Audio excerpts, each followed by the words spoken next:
জায়গায় divorce sir দাও।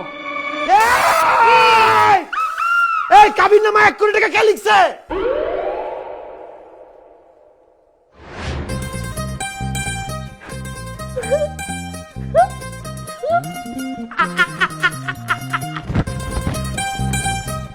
আমার তো কপাল খুলে গেছে।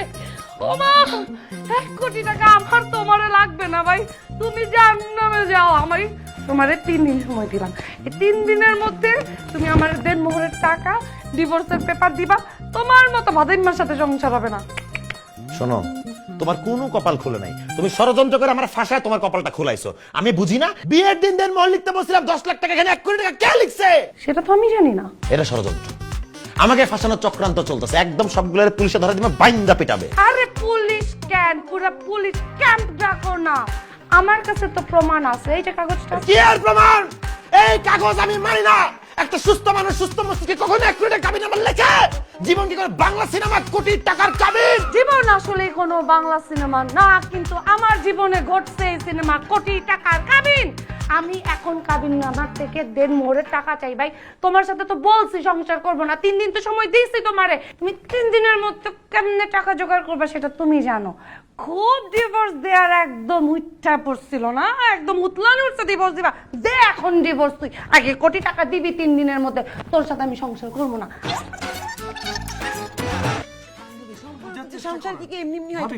আরে ভাই বাস ভাই, আমাকে বুঝানোর কিছু নাই, আপনি আপনার গুণধর বন্ধুকে বুঝান।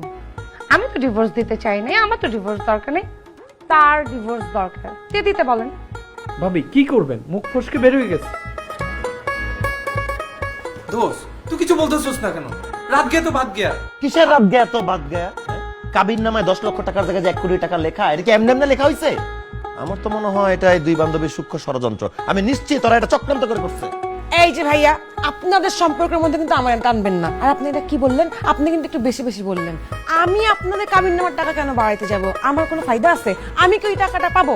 কোথায় আমি আপনার হয়ে আমার বান্ধবীরে বুঝাইতেছিলাম, উল্টা আপনি আমার উপর দোষ চাপাই দিতেছেন। তুমি হলো আসল নাটের গুরু। তোমার কথা ছাড়াও 1 পা আগায় না, 1 পা পিছায় না।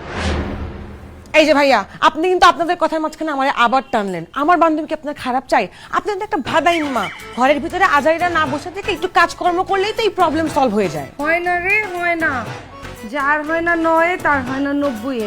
উনি সারা জীবন ওই থিয়েটার ঝাড়ু দিয়ে যাবে, থিয়েটারের মুখ উজ্জ্বল করবে, সেই উজ্জ্বল মুখে আমরা আমাদের চেহারা দেখব। খবরদার, থিয়েটার নিয়ে একটা বাজে কথা বলবো না। থিয়েটার নিয়ে যে কোনো শব্দ আমি অ্যাকসেপ্ট করবো না। থিয়েটার আমার প্যাশনের জায়গা। ও আমার প্যাশনের জায়গা। দেখো তুমি তোমার প্যাশন নিয়ে আমারে ডিভোর্স দিয়ে দাও, সাথে আমার 1 কোটি টাকা দাও, আমি জায়গাতে যা খুশি করো।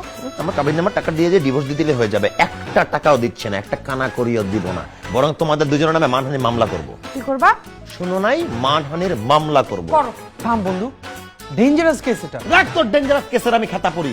ওরে বল, কাজীর কাছে যাব, যার পর জায়গা মতো দুটো বাটাম দিলে সত্যি কথা সুর করে চলে আসবে।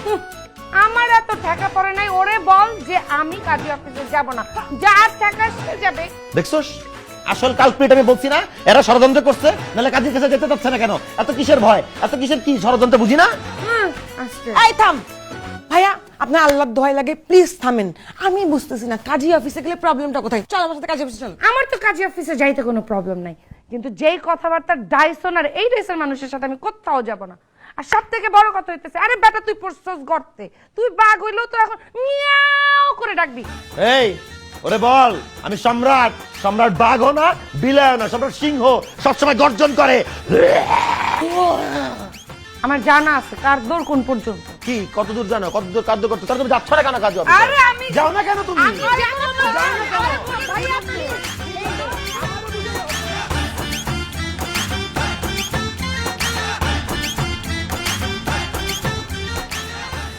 চলো তুই খা। শোন দোস্ত, এত মাথা গরম করলে হয় না। আল্লাহ যেরকম নারী যাত্রী সুপ্রিম পাওয়ার দিয়ে পাঠাইছে, এই সরকারও কিন্তু সুপ্রিম পাওয়ারটা দিয়ে রাখছে। মনে কর যে ভাবি যদি কাগজপত্র নিয়ে একবার কোর্টে যায়, বিচার সালিশ পরে সোজা জেলে ঢুকাইব, টাকা পয়সাও যাইব, জেলের মোটা ভাতও ফ্রি। কথায় কথায় আইন মারাইস না তো। হ্যাঁ, কোর্ট কাছারিতে করস দপ্তরের বন্ধু বান্ধবের সামনে বাহাদুরি। আমার তো মনে হয় ঝামেলাটা তুই করছস। দোস্ত আমি কি করলাম? এই কাজীকে খুঁজে বের করছে। হ্যাঁ, তুই তো সব নষ্টের মূল। তুই হইলে শালা চোর বাটপার চামার সব ইষ্টি আমার আবাল কোথাকার।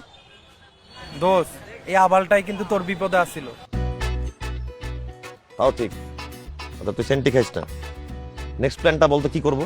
মামা ভাবি রে হুম, তো মগজ দুলাই করতে হবে, কিরকম করে? ভাবির বুঝাইতে হবে মামা। কেমনে?